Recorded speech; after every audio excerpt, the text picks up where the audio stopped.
Today I am showing you guys how to do the RGB effect on your phone. Make it on my own, but I don't wanna grow up, we can stay forever young.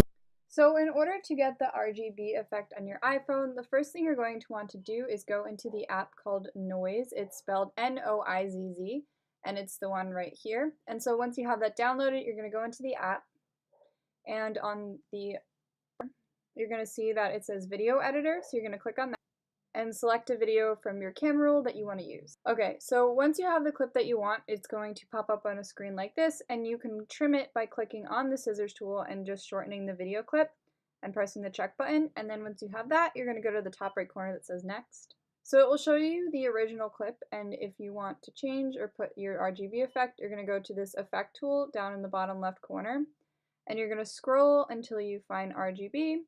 And then you're going to put your finger on the video and hold down for as long as you want the effect.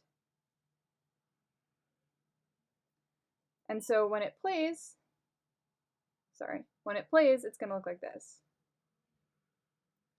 So I hope you guys enjoyed this tutorial and that it helps you guys out. If it does, be sure to like this video and subscribe. And I can't thank you guys enough for watching, and I will see you guys in the next video. Bye guys!